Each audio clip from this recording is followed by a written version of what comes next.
Karena Mau kan apa ya? dirimu dulu katanya dari Kristen, sekarang Ya benar. pindah menjadi Islam. Apa sih yang membuat Bahwa Tuhan itu bukan manusia. Jadi saya mencari siapa yang mengangkat Yesus menjadi Tuhan. Ini ternyata Paulus dan Lukas. Kemudian kenapa saya meluk Islam, Bang Rudi? Apa yang memuatkan saya meluk Islam? Karena apakah kita bisa menyembah Allah SWT? sudah, saya sudah paham, saya sudah paham. Kamu pernah dengarkan bahwa Allah SWT bersyalawat, malaikat bersyalawat, manusia bersyalawat kepada Nabi Muhammad. Jadi kalau demikian pertanyaan Anda, perlu kita menuhankan Nabi itu. Tak ada perintah untuk menuliskan Al-Quran, tetapi membacakan bahwa Nabi Muhammad disuruh melafalkan. Bang Rudi, pertanyaan Anda selalu lari-lari ya, tapi saya masih ikut rentak. Di sini Anda bertanya pula tentang Al-Quran. Ya. Apakah kita pernah melihat wajah Yesus?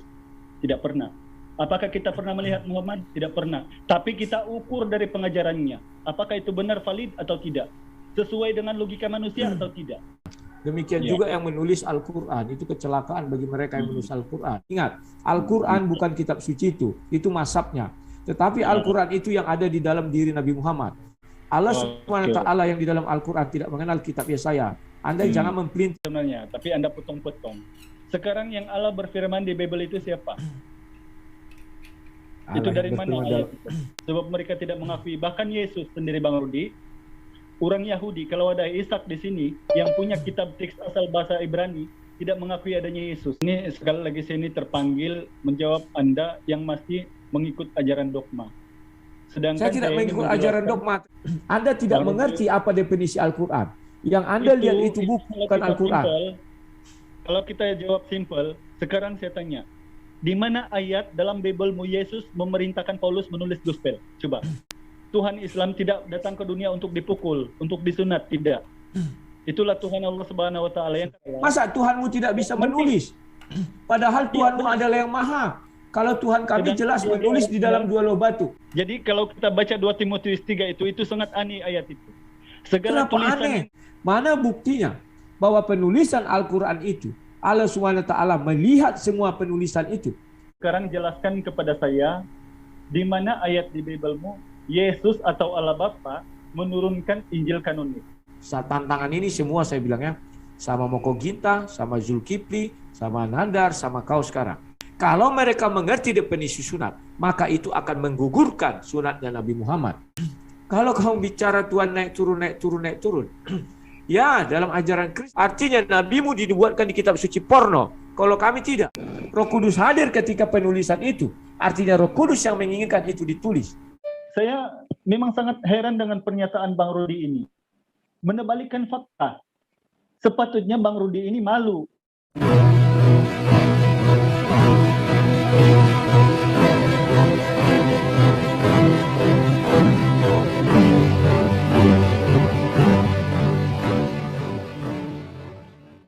Assalamualaikum warahmatullahi wabarakatuh. Innal hamda wa syukrulillah nahmaduhu wa nasta'inu wa nastaghfiruh wa na'udzubillahi min syururi anfusina wa min sayyiati a'malina may yahdihillahu fala mudhillalah wa may yudlil fala hadiyalah. Allahumma shalli wa sallim ala sayyidina Muhammadin wa ala alihi wa sahbihi ajmain, amma ba'du. Puji syukur kehadirat Allah Subhanahu wa taala karena kita masih diberikan waktu dan kesempatan berjumpa kembali melalui channel Salam Satu Akidah. Semoga kita semua dirahmati Allah dan diberi kekuatan serta keteguhan hati di dalam iman Islam untuk terus meningkatkan iman serta ketakwaan kita kepada Allah Subhanahu wa taala.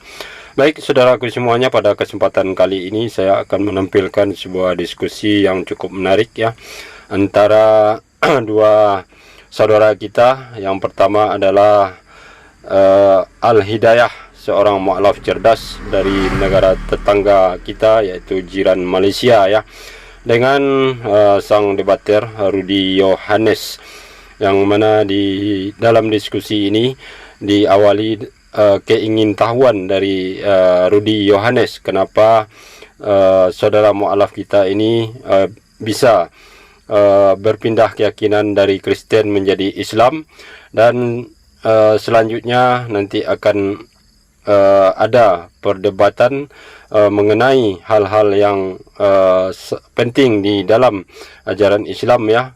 Yang utama sekali yaitu tentang ketuhanan dan kemudian juga tentang kitab suci Al-Quran yang mana diyakini oleh Rudi Yohanes ini.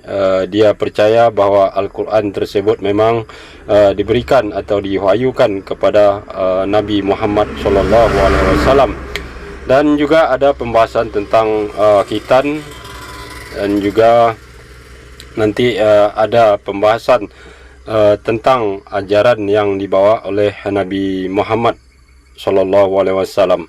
Nah, bagaimana nanti kecerdasan dari mu'alaf kita ini, dan juga di sini kita akan melihat bagaimana sang debater ini masih dalam keadaan belum sadarkan diri ya, karena masih terkungkung oleh dogma, dan dia masih berada di dalam kekafiran ya, karena sebenarnya hal tersebut bagi kita umat muslim dapat dipahami dan dimaklumi, karena Allah Subhanahu wa taala adalah yang maha adil, maha pemberi juga ya.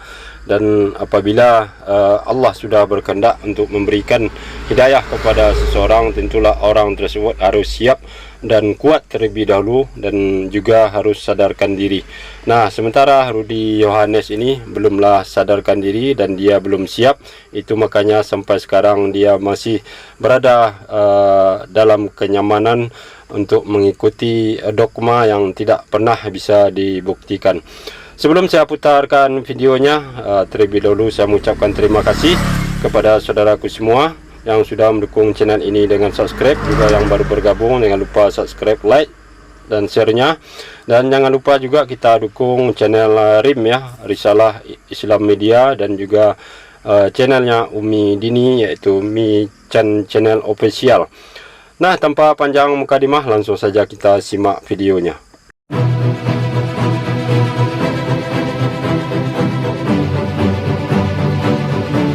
Mohon maaf jika nanti ada kesalahan-kesalahan bahasa, karena kita ini berdialek di dalam dua negara yang berbeda.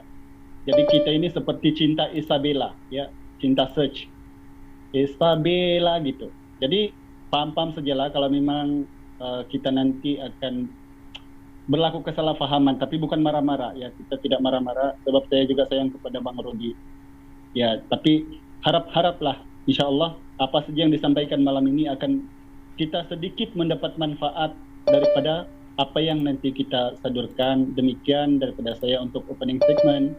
Terima kasih dengan waktu ini. Saya kembalikan kepada Tuan Moderator. Wabillahi taufiq wal hidayah. Wassalamualaikum warahmatullahi wabarakatuh.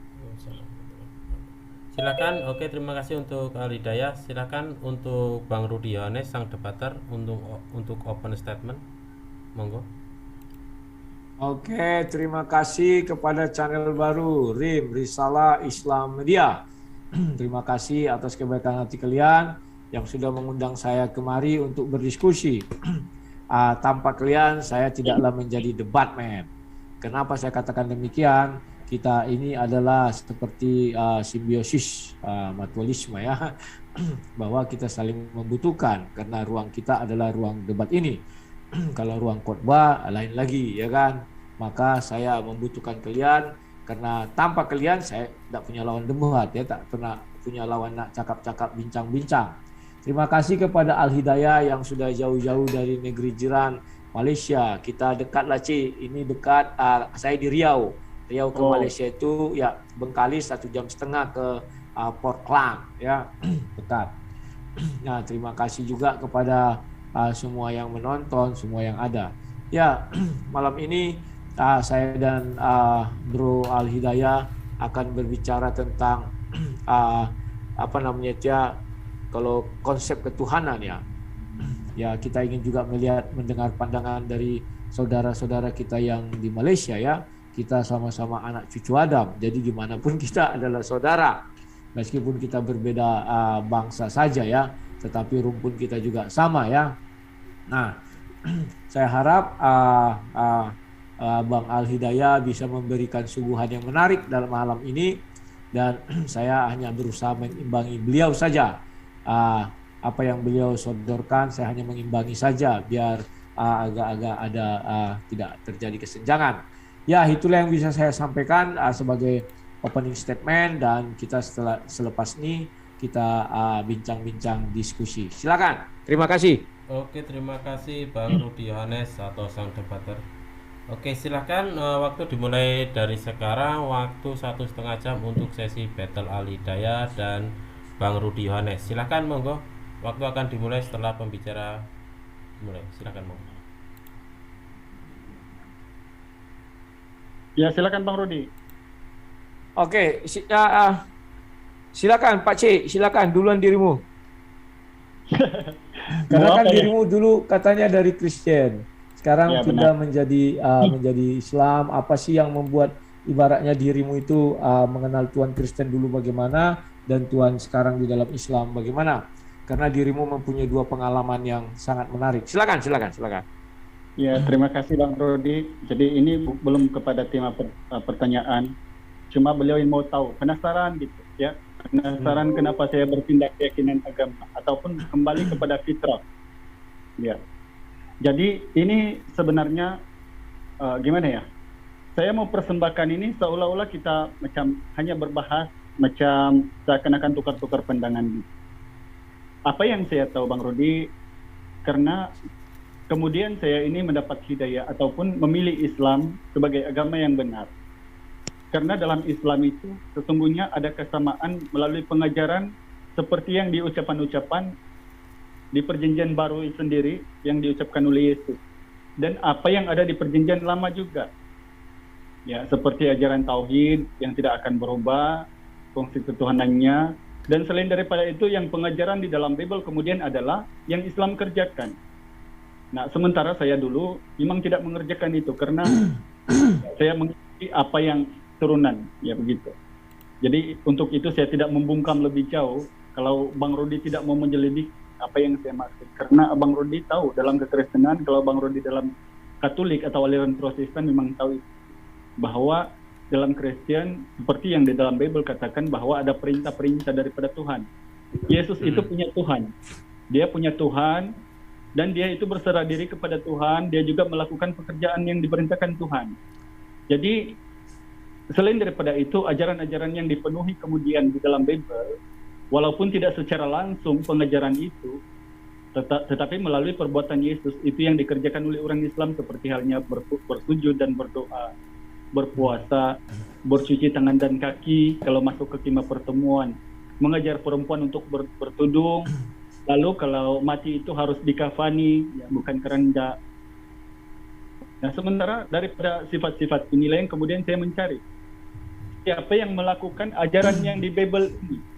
Jadi ketika saya mencari, ternyata ini adalah orang Islam yang kerjakan. Jadi sebab itulah kemudian saya mencari agama Islam itu karena memang benar. Kalau kita buka di 1 Samuel 7:22, 1 Yohanes 4 pasal 12, Bilangan 23 19, ya, Maleakhi 3 pasal 2, Mazmur 95 ayat 3, bahwa Tuhan itu bukan manusia. Jadi saya mencari siapa yang mengangkat Yesus menjadi Tuhan. Ini ternyata Paulus dan Lukas. Mana dalilnya? Kisah Para Rasul pasal 2 ayat 36 dan Filipi pasal 2 ayat 11. Yang itu kemudian mengangkat Yesus menjadi Tuhan. Sedangkan Yesus ini memerintahkan, ya silakan dulu.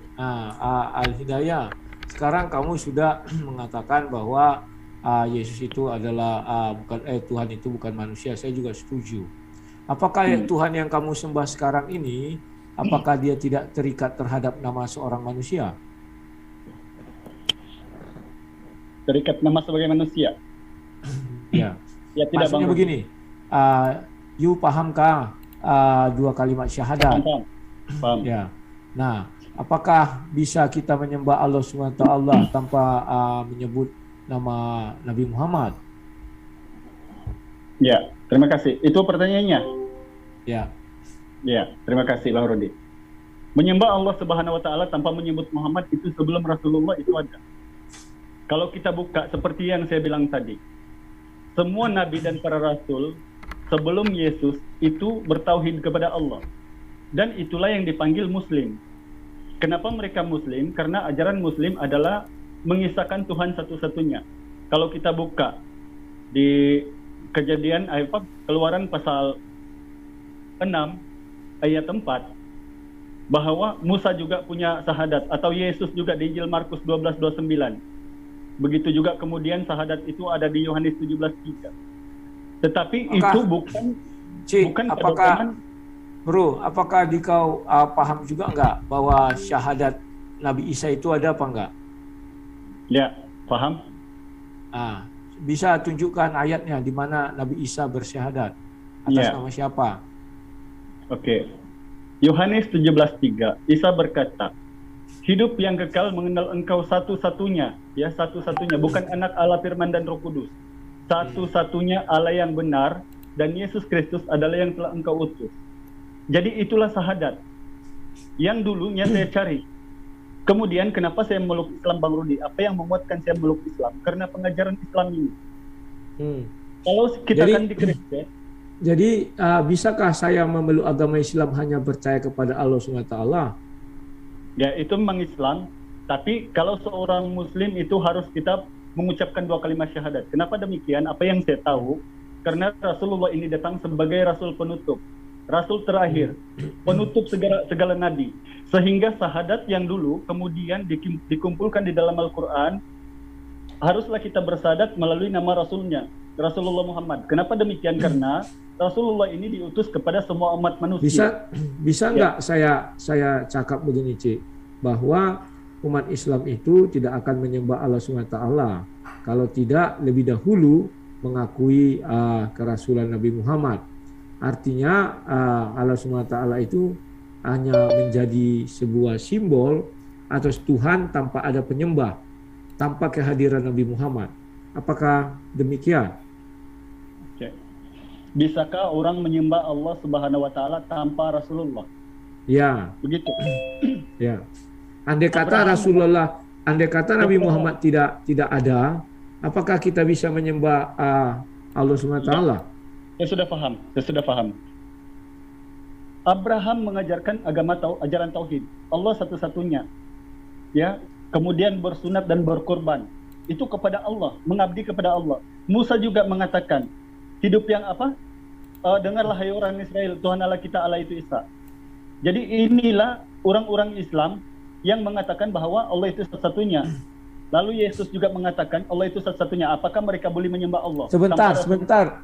Oke, silakan. Sudah ada ini. Jadi tadi dikatakan apakah orang-orang menyembah Allah tanpa Rasulullah. Jadi Abraham mengajarkan tauhid, Musa mengajarkan tauhid, Yesus juga mengajarkan tauhid. Kenapa mereka itu boleh menyembah kepada Allah dan mereka itu dikatakan Islam? Karena mereka dalam tauhid. Dan itu bizanya kemudian adalah mereka diutus hanya kepada kaumnya, Bani Israel.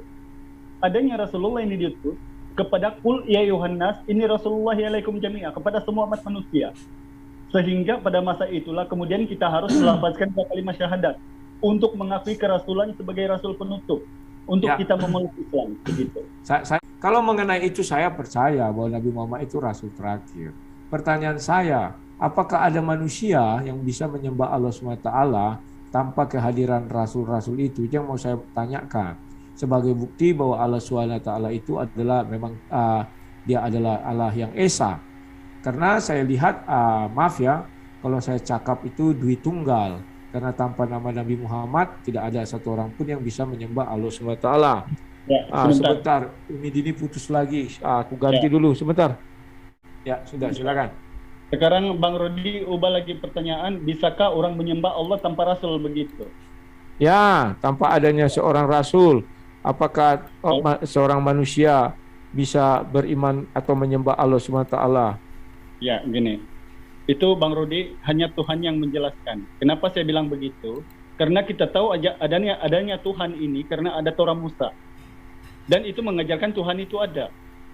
Kenapa kita tahu Tuhan ini ada? Adanya Mazmur atau Kitab Daud. Kenapa kita tahu Tuhan itu ada? Adanya Al-Quranul Karim. Jadi kalau tidak ada Bible ini, wallahu alam, hanya Tuhan yang tahu apakah Allah itu boleh disembah kepada makhluk mana ataupun siapa. Tetapi apa yang saya pernah lihat, yang saya pernah baca di dalam Al-Quran, seluruh para malaikat juga itu menyembah Allah atau mengabdi kepada Allah. Jadi bukan kita saja manusia, tetapi kita tidak boleh membenarkan. Begitu. Ya, kamu pernah dengarkan bahwa Allah SWT bersyalawat, malaikat bersyalawat, manusia bersyalawat kepada Nabi Muhammad. Sekarang ada tak ayatnya Nabi Muhammad diperintahkan bersyalawat kepada Allah SWT? Oke. Kalau Bang ada, Rudi, sila tunjukkan. ya oke. Jangan putung-putung ya, sebab saya Ya. ini menjelaskan sebenarnya. Kenapa Allah berselawat kepada Rasulullah Muhammad SAW? Itu Anda silap. Tidak ada ayat itu kami berselawat kepada Rasulullah saja. Tapi katakanlah kamu berselawat kepada seluruh nabi dan rasul. Innallaha wa malaikatahu yusalluna 'alan nabi. Tidak ada ayat Muhammad di situ. Ya ayyuhallazina amanu sallu alaihi wa sallimu taslima. Tidak ada ayat Muhammad di situ. Kemudian apakah kami berselawat sama Abraham? Ada. Itu setiap di tahiyat kedua. Ya, arkaat kedua itu ada selawat sama Nabi Abraham alaihissalam. Ya, kama salita ala Ibrahim wa barik ala Ibrahim. Ya, Ya itu ada. saya setuju. Jadi kalau Anda Dan tanyakan nama kenapa- Muhammad di Al-Quran bisa dikatakan buka kurung tutup kurung kalau versi Indonesianya. Artinya nama Muhammad ini boleh seperti Anda bilang itu boleh dikatakan hampir tidak ada atau sedikit ya kalau di dalam Al-Quran, karena ada juga mengatakan itu Nabi bukan merujuk kepada Nabi Muhammad. Tetapi dalam tafsir terjemahan bahasa Indonesia itu dikatakan Allah bersyalawat kepada Nabi Muhammad, malaikat diperintahkan juga bersyalawat kepada Nabi Muhammad, dan manusia juga bersyalawat kepada Nabi Muhammad. Tetapi tidak ada Nabi bersyalawat kepada Allah SWT. Ini sesuatu hal yang sangat mengejutkan bagi saya. Mengapa Allah sampai bersyalawat kepada Nabi, tetapi Nabi tak ada bersyalawat kepada Allah SWT? Sebenarnya siapa yang Tuhan dan siapa yang pengikut? Silakan. Ya, kalau pertanyaan Anda begini, kita boleh menganggap saja bahwa semua nabi dan para rasul itu adalah Tuhan, kan begitu. Sebab kita Siap. berselawat kepada nabi dan para rasul. Kan di situ jelas. Innallaha wa malaikatahu yusalluna 'alan nabi. Bukan innallaha wa malaikatahu yusalluna 'alan nabi Muhammad, tidak ada. Yusalluna 'alan nabi, semua nabi, bukan kepada Muhammad sahaja. Jadi kalau demikian pertanyaan Anda, perlu kita menuhankan nabi itu. Ya, tapi kenapa kemudian itu tidak dibenarkan? Karena cara kita mengagungkan Allah itu dengan cara lain. Sebab Allah itu maha gaib. Sebab itulah Allahu Akbar. Walillahil ilham. Tuhan maha suci dan maha besar. Itulah cara kita mengagungi Allah. Kemudian setiap kali pekerjaan kita mulakan dengan Bismillahirrahmanirrahim. Dengan menyebut nama Allah yang maha pengasih lagi maha penyayang. Itulah cara kita kemudian mengabdi, memuji diri selain daripada melakukan ibadah sholat. Nah, saya Bang Rudi sudah ketarik bahwa Anda sudah bertanya daripada berbagai-bagai versi, ya, dan harap-harap kita di sini Anda sudah paham apa yang saya jelaskan. Saya beri Anda peluang sedikit lagi bertanya sebelum saya bertanya kemudian. Coba Anda tanya lagi tentang versi apa saja. Ya, saya masih tetap pada konsep itu bahwa sekarang ini tak satupun manusia bisa menyembah Allah SWT tanpa mengucapkan 2 kalimat syahadat, dan itu sudah Anda sepakati, karena kalau di Indonesia namanya rukun Islam. Rukun Islam yang pertama itu harus mengucapkan 2 kalimat syahadat. Tanpa mengucapkan 2 kalimat syahadat, Allah itu tidak akan ada yang menyembah dan orang tidak akan tahu bertuhan kepada siapa. Dan mengenai kitab suci, you tadi cakap bahwa sudah dibukukan, tetapi banyak pendebat Muslim Indonesia mengatakan bahwa Taurat itu masih dalam lisan, ucapan, Injil juga ucapan, belum dibukukan. Sila tanya nanti orang-orang Indonesia, pendebatnya terutama, pendebat Muslim. Mereka sering mengatakan Injil itu belum dibukukan, tetapi yang ucapan daripada Nabi Isa, itulah namanya Injil, bukan yang ditulis dalam bentuk buku. Demikian juga Al-Quran. Saya juga nak bertanya pada you, bahwa Al-Quran itu dari Allah SWT. Bisa nggak you buktikan bahwa itu dari Allah SWT? Apa standarisasinya? Karena sebentar, karena di dalam Islam itu tak ada perintah untuk menuliskan Al-Quran, tetapi membacakan bahwa Nabi Muhammad disuruh melafalkan, membacakan, tetapi menulis tak ada. Sehingga siapa yang menulis kita nggak tahu. Apakah dia menulis dibimbing oleh Allah SWT atau dibimbing malaikat Jibril, kita tak tahu. Silakan. Oke. Bang Rudi, pertanyaan Anda selalu lari-lari ya, tapi saya masih ikut rentak. Di sini Anda bertanya pula tentang Al-Quran. Ya. Kenapa Al-Quran tiada perintah untuk menulis tetapi ada, kan gitu. Itu simple, sederhana mungkin.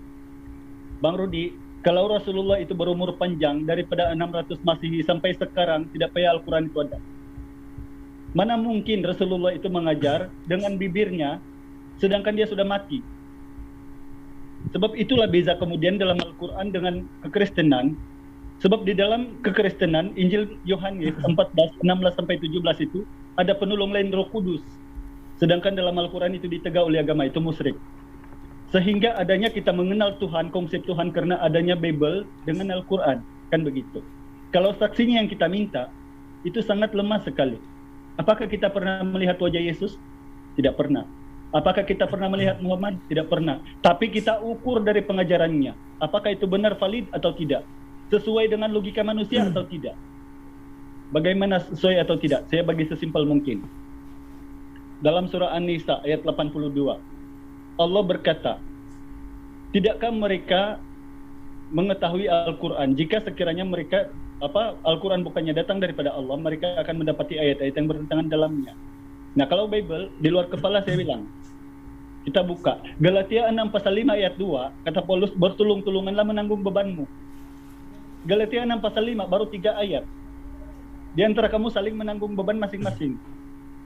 Kemudian Kejadian 6 pasal 19-20, satu ekor burung masuk ke dalam bahtera Nuh. Kejadian 7 pasal 2, 7 ekor burung ke dalam bahtera Nuh. Itulah yang aslinya yang kita cari. Dibuktikan dalam Al-Quran. Kalau Anda meminta bukti dan saksi, ini dengan simpel saya menjawab. Karena jadi menurutmu dalam Al-Quran tidak ada pertentangan, begitukah? Iya. Jadi begini, sebentar. Saya sudah beri peluang untuk bertanya, beri saya peluang untuk menjelaskan. Saya belum bertanya lagi. Jadi pengajarannya itu Bang Rudi kita ukur. Contoh, ada beberapa kekeliruan yang tidak valid, yang tidak masuk logika saya sendiri pribadi. Yesaya pasal 7:20 contohnya. Pada masa itu dengan pisau cukur yang dipinjam dari seberang sungai Efrat, yaitu Raja Asyur, Tuhan akan mencukur bulu paha dan membutakan kepala. Jadi apakah ini firman Tuhan? Sehingga Al-Quran itu mengoreksi di surah Al-Baqarah ayat 79. Kecelakaan besarlah kepada mereka yang telah menulis Alkitab dengan tangan-tangan mereka sendiri, dan kecelakaan besarlah atas apa yang mereka telah usahakan sendiri, yaitu perpuluhan. Sebentar, Ci. Oke, Engkau tadi sudah mengatakan bahwa kecelakaan bagi orang yang menulis Alkitab itu bukan Alkitab loh, tetapi kitab suci maksudnya. Demikian juga yang menulis Al-Quran, itu kecelakaan bagi mereka yang menulis Al-Quran. Karena tak ada perintah untuk menuliskan Al-Quran, yang ada untuk membacakan. Jika kamu mengatakan Nabi Muhammad itu dulu ada, tidak mungkin hidup sampai sekarang, maka ajarannya bagaimana? Nah, bagaimana dengan Nabi Musa? Bagaimana dengan Nabi Daud? Bagaimana dengan Nabi Isa? Mengapa ajaran mereka itu juga bisa ada? Kalau itu alasanmu. Jadi itu tidak alasan-alasan yang dibuat-buat. Nah, kalau kamu bilang celakalah orang yang menulis kitab suci Al-Quran itu dituliskan oleh manusia, itu tidak langsung turun dari langit berupa kitab suci, tetapi manusia yang menuliskan.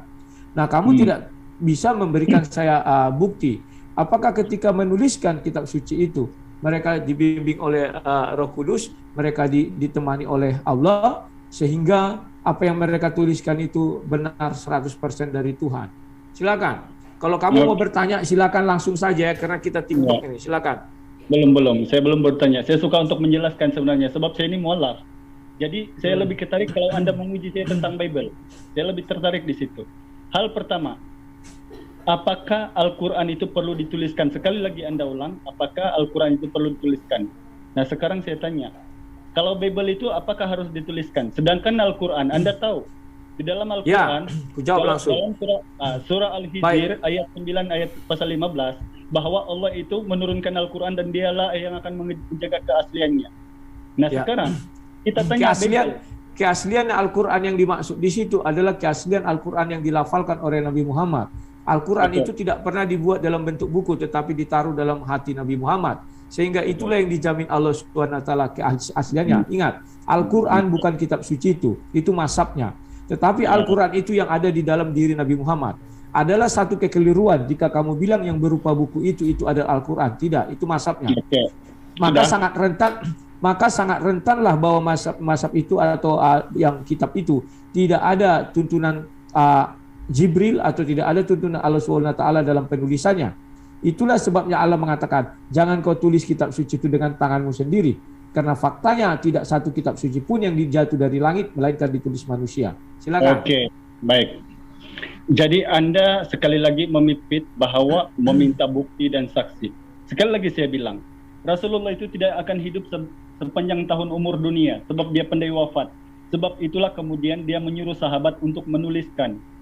Dan Al-Quran itu dibukukan pada tahun sekitar 632 Masehi melalui kulit unta, daun-daun kurma, kulit binatang dan sebagainya sebelum menjadi buku yang kemudian dibakar mushafnya yang asli sebab takut akan berlaku penyelewengan penulisan. Nah, di sini saya tertarik kepada Anda. Saya mau tahu, dalam Bible ada tidak Anda pernah mendengar satu orang saja, katakan Yohanes, Matius, Markus, Lukas atau Paulus, dikatakan dalam Bible tidak pandai menulis? Coba, kalau Anda bilang ada. Maksudnya bagaimana? Tidak pandai menulis? Tidak pandai menulis dan membaca, atau tidak pandai membaca. Kalau mengenai itu, kita sudah tahu bahwa yang menulis itu kan bukan yang mengikut Yesus itu, tetapi memang murid-murid Yesus itu rata-rata pandai baca tulis. Okay. Kenapa saya katakan demikian? Karena mereka mengerti apa yang dituliskan Yesus. Yesus berapa kali menulis, contohnya menulis di tanah. Murid-muridnya melihat dan mereka paham apa yang dituliskan Yesus. Oke, sudah. Ya. Sekarang tolong moderator, tolong kita tampilkan Yesaya pasal 29 ayat 12. Tolong saya screen dulu. Sebab Rudy tadi mengatakan bahwa semua pandai menulis dan membaca. Halo Mas Ans, tolong.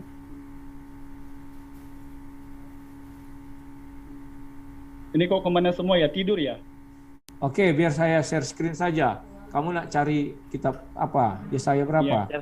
Share screen apa? Coba saya bantu. Apa itu? Yesaya 29 ayat 12. Yesaya 29 ayat 12. Dan apabila kitab itu, aku yang bacakan saja.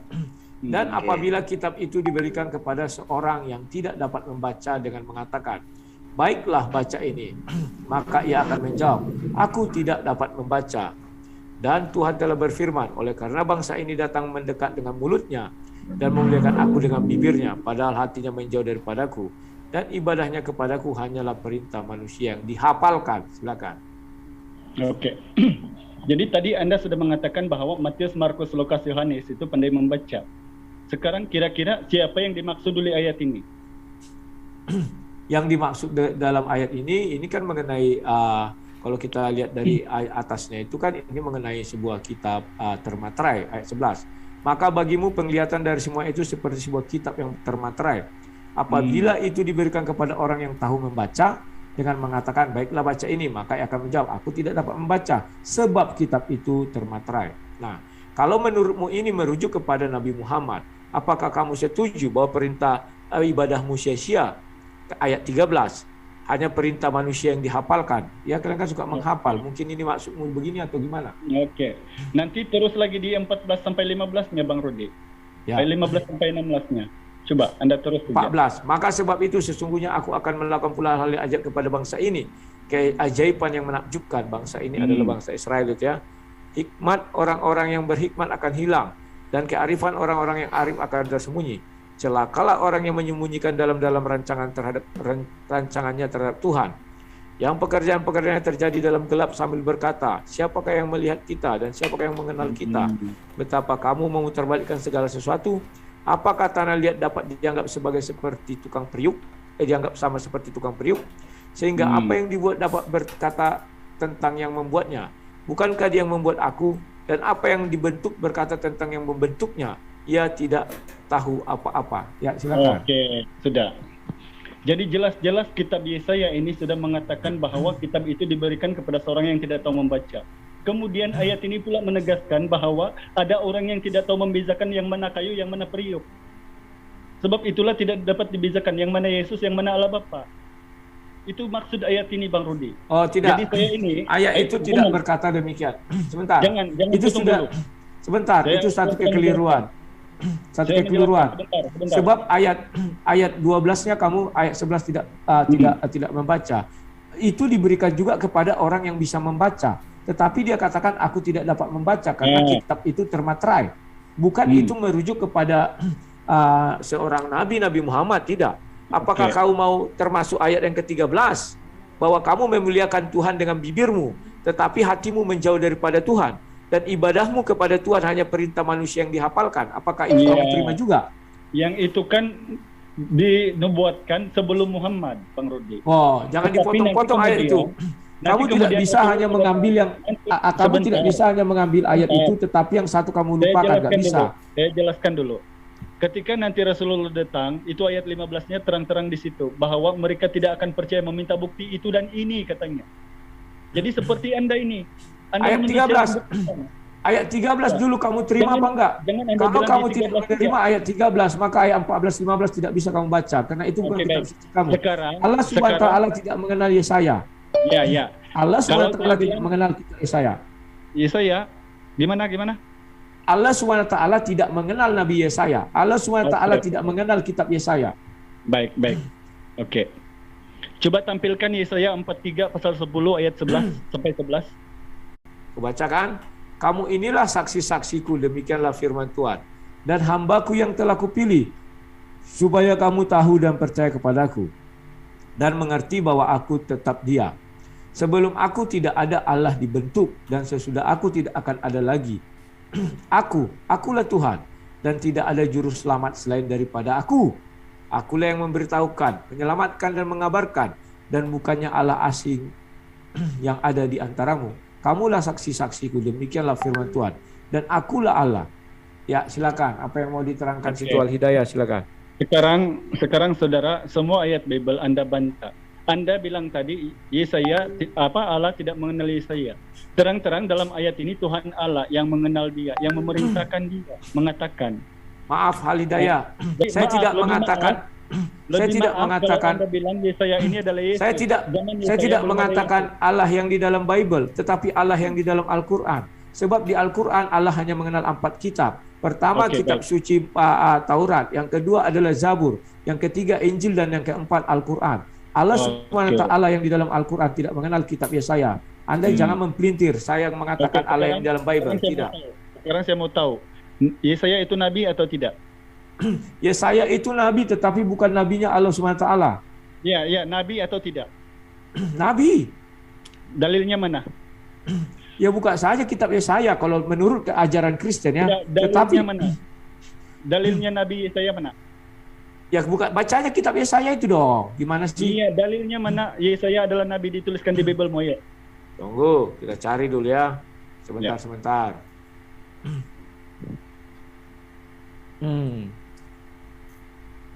Sebentar. Bagi kami itu nabi. Sebentar, silakan. Barusan nih saya dengar nih Bang Rudi, belum pernah mendengar sebelumnya. Apalagi Moses. 2 Raja-Raja 20 ayat 14. 2 Raja-Raja 20 ayat 11. 2 Raja-Raja 20 ayat 11. Bentar ya. Admin bisa dibukakan ya. 2 Raja-Raja 20 ayat 11. Halo admin sudah ya? Ya. 2 Raja-Raja 20 ayat 11.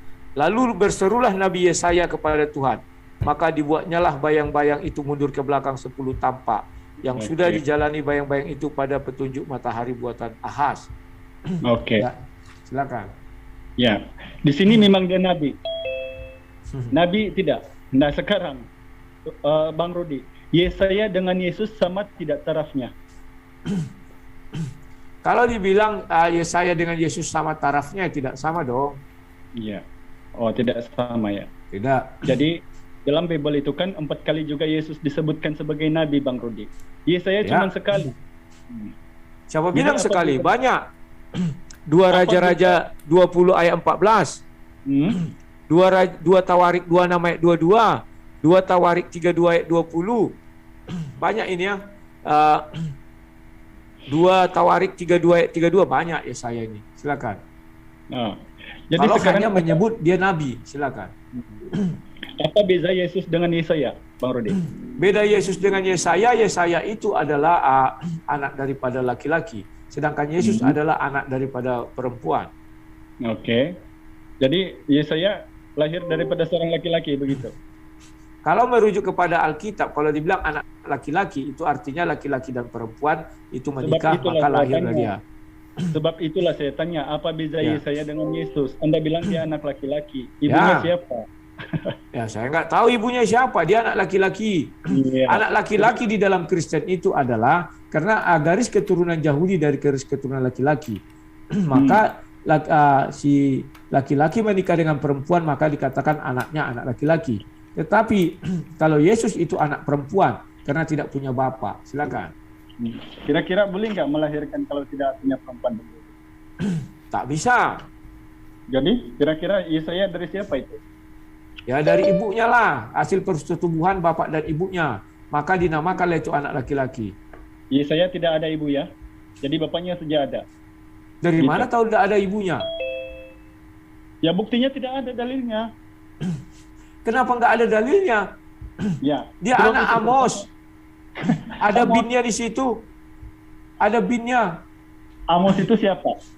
Ya bapaknya lah. Ya mamanya siapa? Ya kita nggak tahu namanya. Tapi Sebab ibunya itulah pasti tidak ada. Ya, Karena tidak ada dituliskan di situ bahwa Yesaya itu adalah keturunan perempuan. Tidak ada. Keturunan Iya. perempuan hanya Yesus. Hmm. Kalau disebutkan bin atau keturunan laki-laki dalam ajaran Kristen, pasti ada ibunya. Tetapi kalau keturunan perempuan itu tidak ada bapaknya. Hanya satu manusia di dalam dunia ini yang keturunan perempuan itu. Oke. Nah, sekarang Di sini saya sudah ambil kamu poin belum pertama. pas menjelaskan Begini. tadi. Allah SWT mengenal Yesaya tidak. Allah SWT tidak mengenal Nabi Yesaya, tidak mengenal kitab Yesaya. Lantas kenapa kamu mengambil Nabi Yesaya itu sebagai nabinya Allah SWT? Ya, saya sudah menjelaskan sebenarnya, tapi Anda potong-potong. Sekarang yang Allah berfirman di Bible itu siapa? Itu dari mana ayat itu? Ya itu Bapa yang di sorga. Iya, siapa itu? Dari mana dia orang ngambil perkataan Allah itu, Allah Tuhan itu? Kalau perkataan Allah itu bukan orang Islam yang pertama sekali, tetapi orang Kristen yang punya. Karena Kristen Arab lebih dahulu daripada Kristen Islam. Kristen Islam, Islam Arab. Iya, begini Bang Rudi. Ayat perkataan Allah ini daripada dulu sebenarnya di Arab, bukan hanya Kristen ya yang mengatakan. Karena itulah memang sangat besar nama Elohim itu sehingga dia tidak boleh disebut-sebut kata Musa. Jangan menyebut nama Tuhan Allahmu dengan sembarangan. Ya, jadi apabila Al-Quran ini datang daripada Arab, maka Allah itu sempurna namanya menjadi Allah Subhanahu Wa Taala. Jadi kalau Anda mengatakan bahwa Allah tidak mengenal Yesaya, buktinya kami juga beriman kepada Nabi Yesaya sebagai nabi. Semua yang tertuang di Bible Anda, yang Anda kadang-kadang anggap nabi, kadang-kadang anggap manusia biasa, itu kami imani. Seperti halnya Nabi Ismail, yang Anda bilang itu hanya garis keturunan yang tidak waras gitu. Padahal itu juga rasul yang kami muliakan, Nabi Ismail, sebab itu adalah keturunan dari Abraham juga. Nah, bezanya kemudian di sini ada Anda mengatakan meminta bukti di mana mengenal Allah dan sebagainya. Bagaimana Sebentar dulu. saya menjelaskan? Anda agak keliru. Kalau di dalam ajaran Bible itu tidak ada Nabi Ismail. Ismail itu tidak nabi. Mungkin Anda mengatakan itu ke dalam Al-Quran. Jangan disilang-silang dong. Ya, Yang membuat orang sering keliru, kawan-kawan Muslim sering menyilang nabi yang ada di Islam disilang kepada nabi yang ada di Bible. Nggak bisa disilang. Itu sangat berbahaya. Itulah sebabnya bisa menyesatkan orang. Seolah-olah Ismail nabi. Karena di dalam Bible dikatakan akulah Allah Abraham, Allah Ishak, Allah Yakub. Tidak pernah Allah mengatakan akulah Allah Abraham, Allah Ismail. Nggak ada. Tuhan yang di dalam Bible tidak mau Ismail menyembah dia. Tetapi Tuhan yang di dalam Al-Quran juga tidak pernah mengatakan akulah Allah Ibrahim, Allah Ismail, dan Allah Yakub. Atau keturunannya Ismail. Itulah sebabnya Allah di dalam Al-Quran tidak pernah berada di tengah-tengah keturunan Ismail. Kalau kamu dapat satu ayat, beri saya. Jangan zaman Nabi Muhammad ya, zaman Ismail. Silakan. Ya, sekarang Rudi, Anda mengatakan Ismail itu bukan nabi. Ya, itu memang benar sebab tidak diakui oleh orang Yahudi. kenapa orang Yahudi menolak Rasulullah? Karena itu datang daripada Arab. Orang Yahudi ini sangat fanatik dengan agamanya Yahudi Nasrani, sebab mereka tidak mengakui bahkan Yesus sendiri, Bang Rudi. Orang Yahudi, kalau ada Ishak di sini yang punya kitab teks asal bahasa Ibrani, tidak mengakui adanya Yesus. Apalagi Rasulullah yang dari Arab. Nah, sekarang bezanya kemudian adalah Anda mengakui bahwa apa yang dituliskan oleh Matius, Lukas dan Paulus itu adalah benar. Sedangkan di situ memang mereka tidak menuliskan karena Ismail ini dibawa ke Kanaan, ke tanah Mesir, ya, oleh Sarah. Dan di situ sudah Allah mengatakan di Kejadian, ya, bahwa dia akan menjanjikan keturunan yang banyak, menjadi raja-raja yang besar. Itu keturunan Ismail. Ismail bukan keturunan Arab. Jangan keliru. Ismail tidak ada hubungan dengan Arab. Oh, begitu ya? Ya, Jadi memang tidak ada hubungan. Mesir itu di mana, Bang Rudi? Mesir adalah Mesir, Arab adalah Arab. Itu sudah berbeda itu. Arab itu di Mesir kah di mana? Bukan di Mesir ya? Mesir itu sudah masuk Afrika. Arab itu Bang masuk Rudi. Asia. Bang Rudi, kita di sini sekali lagi saya terpanggil menjawab Anda yang masih mengikut ajaran dogma. Sedangkan Saya tidak mengikut ajaran dogma, tetapi saya mengikut ajaran Bible. Sementara Anda tak mau mengikut ajaran Al-Quran. Al-Quran menjelaskan bahwa Nabi Muhammad itu tidak pernah diperintahkan menulis kitab suci. Itulah sebabnya dibilang Al-Quran terjaga. Al-Quran yang mana yang terjaga? Yang di dalam hati Nabi Muhammad. Anda tidak mengerti apa definisi Al-Quran. Yang Anda lihat itu bukan Al-Quran.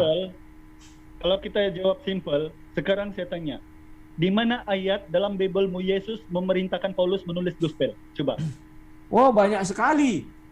Coba Iya, kita buka ayo. ini ya. Tadi sudah saya buka. Sebentar. Nah, penulisan Bible itu sendiri itu diilhami dari di luar Roh Kudus. 2 Timotius 3 ayat 16. Sebentar.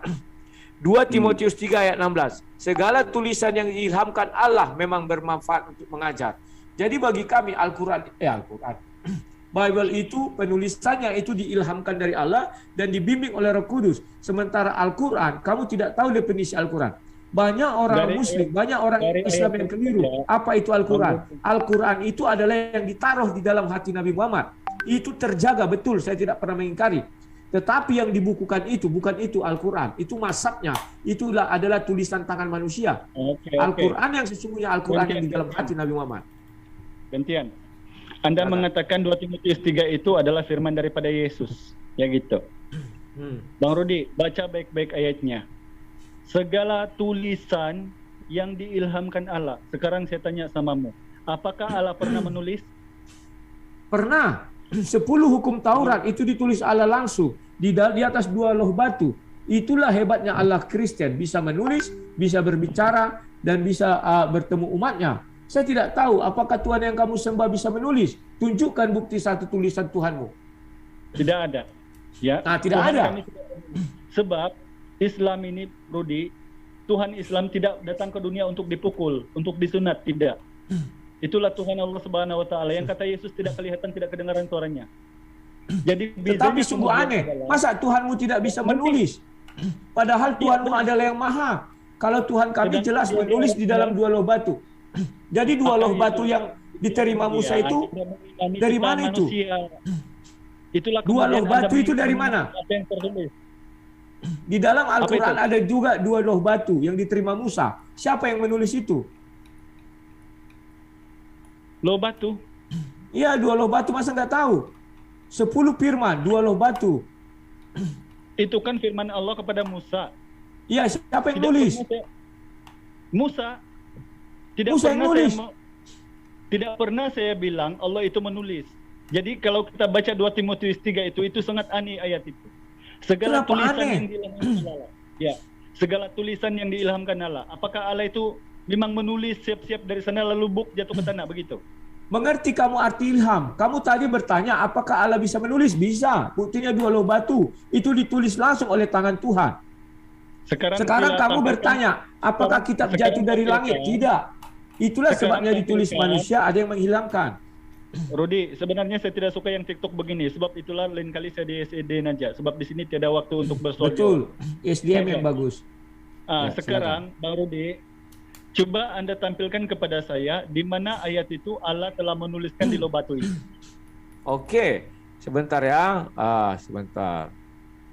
2 loh batu. Ketika Musa naik ke atas gunung itu, sebentar. Dengan tangannya sendiri ya.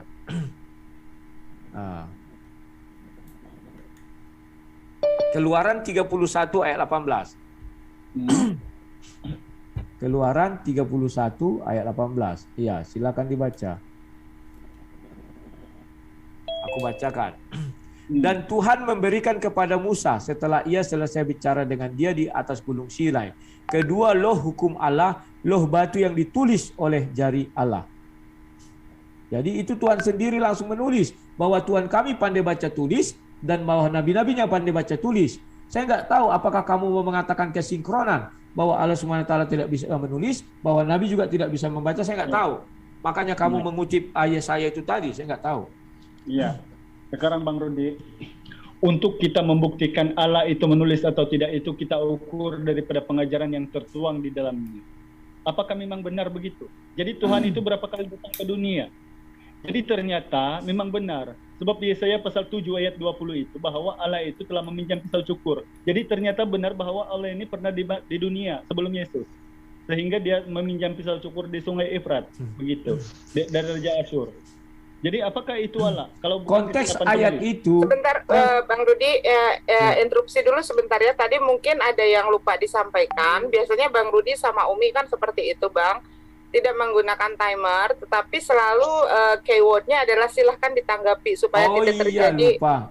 Iya, seperti itu. Silahkan ditanggapi. Jadi nanti sebelum ada kata silahkan ditanggapi, partisipan yang lain jangan dulu membantah ya. Oke, Bang Rudi ya, seperti biasa siap, ya. Siap. Oke, makasih, silakan dilanjut. Ya, sebab makanya ketika saya menjelaskan baru separuh baru dipotong lagi, jadi dia katakan saya tidak jawab, padahal sebelum sampai. Karena lupa. Gitu. Maaf, lupa Ya, tadi harusnya jadi, kita buat ya. silahkan gitu. Iya, lupa tadi Bang Han lupa menyampaikan. Jadi begitu ya Bang Alhidayah, kalau sudah menjelaskan baru diakhiri dengan keyword silahkan ditanggapi ya. Silakan, ya. Oke, kita memberikan Silakan. kebebasan Silakan, kepada Bang. kedua partisipan. Oke, silakan dilanjut. Silakan Al-Hidayah, silakan. Iya. Jadi apa yang mau jelaskan tadi ini? Ketika Tuhan itu menuliskan di loh batu dengan jari Allah. Apakah memang benar Allah itu pernah datang ke dunia, Bang Rudi, kalau begitu? Sebab yang saya tahu, kata Musa dan kata Yesaya bahwa Allah ini memang satu-satunya, bukan manusia. Kalau kita buka yang tadi itu di Injil Yesaya 43 ayat 10-11 itu, bahwa Allah itu bukan datang ke dunia, tetapi bagaimana cara dia menulis itu. Jadi di sini kita uji, apakah kesalahan si penulis yang menuliskan, menambahkan, atau memang Allah itu pernah datang ke dunia sebelum Yesus. Itu kira-kira ada nggak referensinya? Dari mana kita tahu itu? Dia menuliskan di loh batu itu. Gitu Bang Rudi. Silakan. Oke, terima kasih. Referensinya kan sudah saya kasih tahu ayatnya dari Keluaran 31 itu. Ayat 18. Jelas-jelas dikatakan di sana Tuhan sendiri yang menulis dengan kedua tangannya. Menuliskan di atas loh batu. Kemudian diberikanlah itu kepada Musa. Tetapi Musa melemparkan dua loh batu itu ketika dia turun, dilihat orang Israel sudah menyembah sapi, patung sapi betina kalau kalian bilangnya, kalau kalian patung sapi dari emas itu, dilemparkannya pecah. Kemudian Musa menuliskan lagi ulang di loh batu. Nah, kalau kamu bilang apakah Tuhan sebelumnya sudah pernah datang? Tuhan sering datang ke bumi kok. Dia datang dengan mengutus rohnya, roh Tuhan, roh Bapa. Itulah sebabnya Musa bertemu dengan semak api, semak duri, tiang awan, tiang api. Dan ketika Yesus itu datang burung merpati dalam bentuk roh, dia sering ke dunia kok. Bahkan Abraham bertemu dengan seperti manusia atau melalui malaikat. Dia kan punya utusan juga, malaikat. Bahkan Yakub bergumul dengan malaikat itu, atau yang kalau mereka lihat malaikat sering mengatakan Tuhan, itu adalah Tuhan karena dia bawa perintah dari Tuhan, sama dengan seorang kaisar dibawa perintah dari kaisar, maka Kasim itu dibilanglah itu utusan kaisar atau semua orang sujud ketika ada perintah itu dibacakan.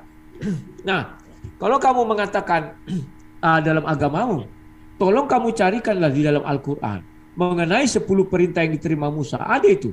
Bahkan tabut perjanjian pun ada itu. Hanya saja di Al-Quran dijelaskan tabut perjanjian itu sudah dibawa pergi entah kemana, kita nggak tahu apakah ke surga atau bagaimana. Itu harus kamu perdalam. Mungkin hal-hal seperti itu kurang dulu kamu pikiri ketika kamu dulu di kekristenan. Itulah sebabnya saya katakan tadi kepada dirimu, Tuhan tidak pernah meniru manusia, tetapi manusialah yang mengambil sifat-sifat Tuhan. Manusia itu yang meniru Tuhan. Contohnya menulis. Itu bukan karena manusia pandai menulis, tetapi karena memang Tuhan itu pandai menulis, maka manusia mengambil sifat Tuhan itu menulis juga sama manusia. Saya terkejut ketika kamu mengatakan Tuhan yang kamu sembah tidak pernah menulis. Artinya kita tidak bisa melihat bukti bahwa Tuhanmu menulis. Dan saya sangat terkejut ketika kamu mengambil Yesaya 29 ayat 12 itu, di mana kamu ingin mengatakan nabimu tidak bisa baca tulis. Apakah ini menunjukkan sebuah kesinkronan di mana Tuhan yang kau sembah tak pandai nulis, nabinya tidak pandai baca, sehingga dua-duanya tidak bisa baca tulis? Saya nggak tahu. Dan kalau mengenai Al-Quran, kamu harus paham, banyak orang Muslim tidak paham apa itu Al-Quran. Al-Quran menurut Al-Quran itu sendiri yang ditaruh di dalam hati Nabi Muhammad. Itulah yang dijaga 100% oleh Allah, tidak pernah itu lebih dan tidak pernah kurang, itu yang dijaga. Tetapi Al-Quran yang tertulis dalam bentuk buku, tidak pernah Allah menjamin Al-Quran yang dalam bentuk buku itu tidak ditulis oleh manusia. Artinya sudah ditulis manusia, maka tadi kamu sudah baca ayat, mereka sudah menulis dengan tangannya sendiri. Itu tidak dijamin oleh Allah SWT. Makanya saya tadi meminta kepada kamu, mana buktinya bahwa penulisan Al-Quran itu Allah SWT melihat semua penulisan itu, atau berada di samping. Kalau dalam Kristen sudah saya buka ayatnya, semua tulisan itu diilhami dari Roh Kudus, dari Bapa di sorga. Itu yang menuntun semua penulis, sehingga mereka bisa menulis, dan kami percaya itu dari Tuhan. Sementara kalian, hanya Waraka bin Naufal satu-satunya manusia, di mana dijelaskan di hadis Sahih Bukhari 3, ketika Nabi menjadi Nabi, diangkat menjadi Nabi, dan anak 467. Itulah satu-satunya orang penulis kitab suci Injil, di mana dia atas seizin Allah SWT, dan di mana dia sesuai dengan kehendak Allah SWT menulis Injil dalam bahasa Arab. Tetapi Al-Quran tidak satu hadis pun, tidak satu ayat Al-Quran pun yang mengatakan itu atas seizin Allah SWT dan sudah sesuai kehendak Allah SWT. Silakan. Oke, terima kasih. Oke, sangat panjang lebar sebenarnya Bang Rudi, tapi saya tanggapi yang sedikit-sedikit aja. Anda menyucukkan ajaran yang tertuang di Bible dengan ajaran di Al-Quran. Ya, tidak sama. Kenapa tidak sama Bang Rudi? Bukunya saya ulang sekali lagi, bahwa Al-Quran itu tidak sama dengan apa yang diilhamkan oleh Lukas dan Paulus. Buktinya kenapa? Ketika Anda menuntut, apakah Allah pandai menulis dan membaca? Itu sifat manusia Bang Rudi. Kalau sudah Allah itu menulis dan membaca, itu adalah manusia. Allah ini maha tahu. Dia tidak payah turun naik begitu. Sampai udara pesawat begitu turun naik. Tidak payah, tidak perlu. Sebab dia ini maha tahu. Dia punya malaikat, jutaan malaikat. Itulah yang dia utus. Sebab itulah malaikat Jibril atau Gibrail itu diulang-alik diutus oleh Allah menyampaikan kepada Rasulullah. Anda sudah mengatakan bahwa Rasulullah itu hatinya baik. Boleh dipercaya hatinya. Sehingga beliaulah yang menyampaikan kepada jemaat-jemaatnya, pengikut-pengikutnya untuk menuliskan. Karena Rasulullah itu tidak hidup 3000 tahun kemudian. Sampai nanti tiap-tiap hari beliau bersabda, begini firman Tuhan kepada saya. Jadi bagaimana kemudian Islam tahu? Melalui pengajarannya, benar atau tidak. Saya sudah bagi Anda logika yang sederhana tadi. Anda anggap sajalah, tulisan itu semua daripada Allah. Ya, semua daripada Allah. Sekarang cerita-cerita manusia yang di dalam Bible itu cerita siapa? Apakah daripada Allah? Itu kita ukur. Cerita-cerita yang mengajarkan pornografi itu apakah daripada Allah? Itu kita ukur. Kalau Al-Quran itu murni daripada Allah, sebab pengajarannya daripada malaikat Jibril terus kepada Rasulullah. Tinggal Anda tidak percaya saja. Mengenai, sekali lagi saya bilang, kenapa saya daripada Kristen lebih tahu daripada Anda sehingga saya meluk Islam? Coba kalau Anda boleh bantah. Ya, Yesus bersunat. Dalam Bible 2 kali menyuruh melarang makan babi. Ya, harus mencuci tangan dan kaki kalau masuk ke kemah pertemuan. Kalau mati nanti dikafani. Perempuan harus menudungi kepala. Sekarang di mana kemudian ayat itu dibenarkan oleh Yesus? Melainkan Paulus. Ya, yang mengatakan bahwa kamu boleh makan semua apa yang ada di pasar tanpa melakukan cross check atau penyelidikan. Jadi sebab itulah saya mencari Tuhan yang benar. Sebab di dalam perjanjian lama pun sudah dituliskan bahwa Allah itu bukan manusia. Jadi kalau sudah bersifat seperti manusia, turun naik itu bukan Tuhan, itu manusia. Sebab Allah itu kan memang maha besar, maha kuasa.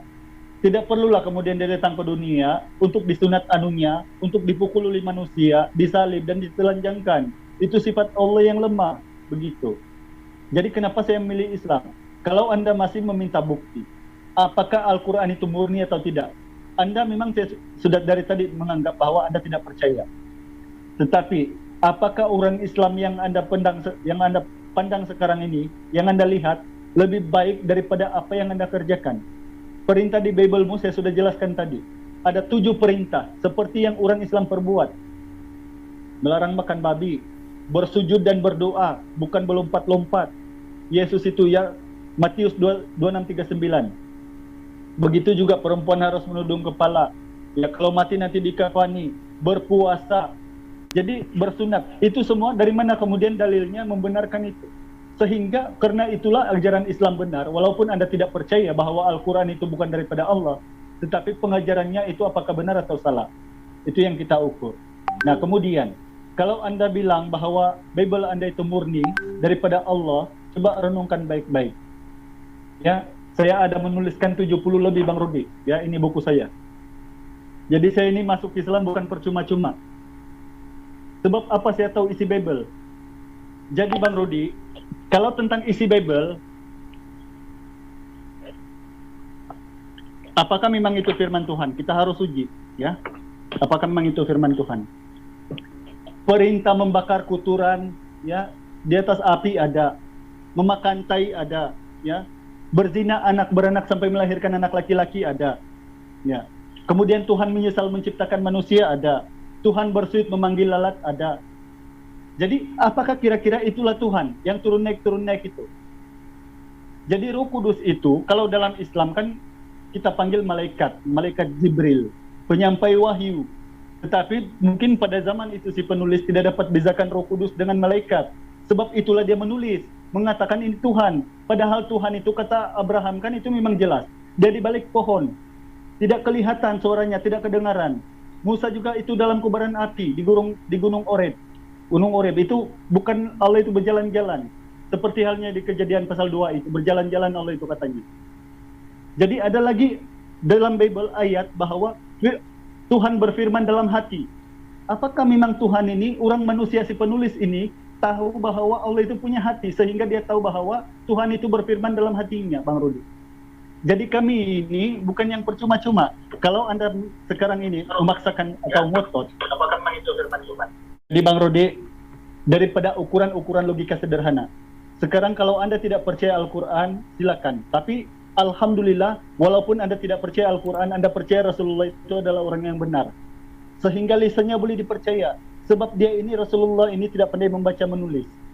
Sebab itulah Allah mengatakan di surah Al-Hijr ayat 9 pasal 15. Bahwa dia menaruhkan firman-Nya ke dalam hati Rasulullah.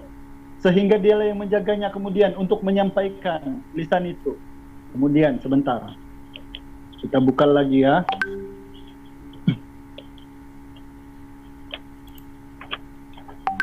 Umi, tolong tampilkan Umi Al-Qiyamah 17:18. Silakan. Sesungguhnya kami yang akan mengumpulkan di dalam dadamu dan membacakannya. Ya. Apabila kami telah selesai membacakannya, maka ikutlah bacaan itu. Ya. Kemudian sesungguhnya kami yang akan menjelaskannya. Jadi selain daripada itu kita boleh buka juga di surah Ad-Dukhan ayat 58 Umi. Tolong bacakan Mi, ini sudah. Sungguh kami mudahkan Al-Quran itu dengan bahasamu agar mereka mendapat pelajaran. Ya, Bang Rudi, saya sudah jelaskan kepada Anda tentang apa yang difirmankan oleh Allah. Ya. Tentang Rasulullah, kalau Anda tidak mau beriman kepada Al-Quran, silakan, la ikraha fiddin. Tetapi Anda sudah mengakui bahwa Rasulullah ini boleh dipercaya. Karena ayat di dalam Al-Quran ini, Allah mengatakan bahwa dialah telah menurunkan Al-Quran. Nah sekarang Bang Rudi, supaya seimbang, supaya sinkron, sekarang jelaskan kepada saya, di mana ayat di Bible-mu, Yesus atau Allah Bapa menurunkan Injil kanonik? Silakan. Oke, terima kasih. Saya akan ulas dulu satu persatu. Kamu tadi mengatakan bahwa Yesus disunat, bahwa makan babi, ini segala macam. Memang betul, Yesus disunat. Sekarang kamu bersunat, kamu bilang, dasarmu bersunat nggak ada. Kalau bisa kamu tunjukkan satu ayat dari Al-Quran, dasar kau bersunat, detik di mana kau bisa menemukan. Saat tantangan ini semua saya bilangnya, sama Moko Ginta, sama Zulkifli, sama Nandar, sama kau sekarang. Detik di mana kau tunjukkan ayatnya, saya akan menjadi mualaf. Itu yang pertama. Kalau kamu merujuk kepada Bible, maka Bible dengan jelas mengatakan keturunan Abraham lah yang bisa disunat. Kalau dia tidak keturunan Abraham dia disunat, maka dia adalah keturunan budak. Pertanyaan saya, kau keturunan Abraham apa bukan? Kau pasti mengatakan kau bukan keturunan Abraham, maka kau adalah keturunan budak atau babu zaman dahulu itu budak itu. Jadi kawan-kawan, perlulah kau pahami itu apa itu sunat. Sampai detik ini, saya bertanya kepada satu pendebat muslim, mereka tidak mengerti definisi sunat. Kalau mereka mengerti definisi sunat, maka itu akan menggugurkan sunatnya Nabi Muhammad. Sampai sekarang orang muslim tidak satupun mengerti definisi sunat. Definisi sunat kalau menurut Bible itu dikerat, harus dipotong. Dipotong itu artinya manual. Tidak bisa ujuk-ujuk sudah potong sendiri, nggak bisa. Kemudian kamu bilang mengenai babi dan segala macamnya. Al-Quran pun mengizinkan orang makan babi. Tidak ada pernyataan tegas, tidak boleh makan babi, tidak ada. Apabila misalnya dia dalam keadaan lapar atau sudah tak ada makanan lagi, itu pilihan bisa. Bahkan orang pergi berhaji pun suntik meningitisnya itu masih dari babi. Sekarang saya nggak tahu apakah sudah berubah. Dan itu diokekan saja, tidak ada masalah. Ya. Kemudian, kalau kamu bicara Tuhan naik turun, ya dalam ajaran Kristen Tuhan kami itu hidup. Tuhan kami bukan batu yang tidak bisa kemana-mana, yang tidak bisa makan, yang tidak bisa minum, tidak bisa ini, tidak bisa, semua tidak bisa. Kalau semuanya tidak bisa, itu namanya bukan Tuhan. Karena Tuhan itu maha bisa, apapun bisa dilakukannya. Bahkan turun ke dalam dunia itu bisa. Batu tidak akan bisa apa-apa, ini seonggok batu. Batu ini tidak bisa makan, tidak bisa turun, tidak bisa bercara, tidak bisa menulis, tidak bisa apa. Itulah yang perlu kau ketahui. Bagi ajaran Kristen itu adalah batu. Oh, tunggu dulu. Umi Dini hilang lagi tuh sinyalnya ya, Umi Dini. Udah muncul lagi. Jadi, perlu kamu ketahui bahwa di dalam ajaran Kristen, bahwa dengan jelas dikatakan, Tuhan yang kami sembah itu adalah Tuhan yang maha hidup, maha segalanya. Dia bisa ke sana kemari, bisa berjalan, bisa ini sesuka hatinya. Tidak seorang manusia pun bisa menghalang-halangi. Tidak seorang manusia pun bisa membatas-batasi. Apabila ada manusia yang bisa membatasi Tuhan, tidak boleh naik turun, tidak boleh ini, tidak boleh ini, berarti manusia itulah Tuhannya.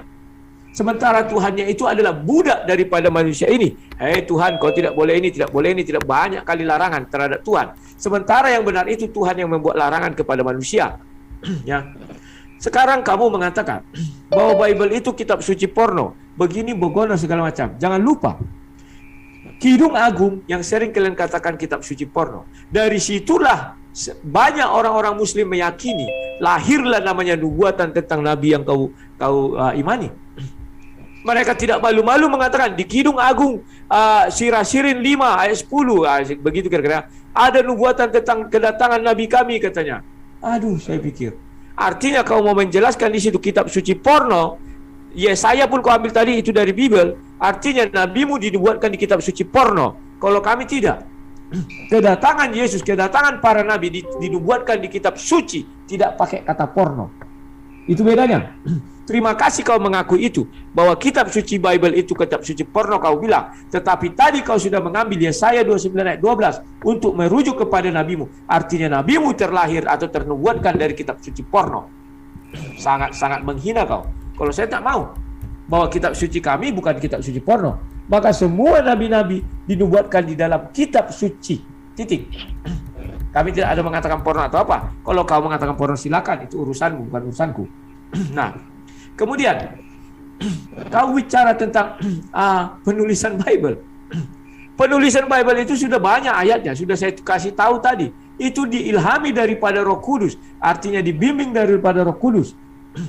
Roh Kudus hadir ketika penulisan itu, artinya Roh Kudus yang menginginkan itu ditulis. Sekarang kau mengatakan, terima kasih kau mengatakan Nabi Muhammad begini. Ya, memang saya mengakui. Bahkan saya mengakui Al-Quran yang tidak diubah-ubah itu yang di dalam hati Nabi Muhammad. Itu tidak akan ada yang bisa merubah itu satu orang pun. Tetapi yang sekarang yang tertulis, siapa bisa membuktikan itu tidak diubah-ubah? Siapa yang bisa menyocokkan yang di hati Nabi Muhammad dengan yang ditulis itu? Tidak satu manusia pun. Karena Nabi sudah berlalu. Ya, sehingga apa yang di hati Nabi kita nggak tahu. Buktinya satu. Kalau kamu membaca surah Maryam 5657, di sana diperintahkan untuk menceritakan kisah Nabi Idris yang terdapat di dalam Quran. Bahwa dia seorang yang soleh. Saya sudah cari tidak ada kisah Nabi Idris dalam Al-Quran. Tetapi di dalam Wikipedia banyak sekali kisah Nabi Idris. Jadi saya heran, mana yang sebenarnya firman Tuhan yang di Wikipedia atau yang di dalam Quran yang tertulis ini? Maka saya percaya Nabi Muhammad pernah mengucapkan itu. Hanya sayang karena penulisannya tidak didampingi oleh Allah SWT atau tidak didampingi oleh Jibril. Sehingga banyaklah yang tidak tampil di dalam Quran itu sendiri. Dan saya cari-cari, banyak lagi ayat-ayat yang dibilang ceritakan atau ucapkan dari Al-Quran. Saya cari tak ada. Contoh berikutnya, kisah tentang Maryam. Itu ternyata sebelum Nabi Muhammad, sebelum Al-Quran datang, tidak ada kisah Maryam.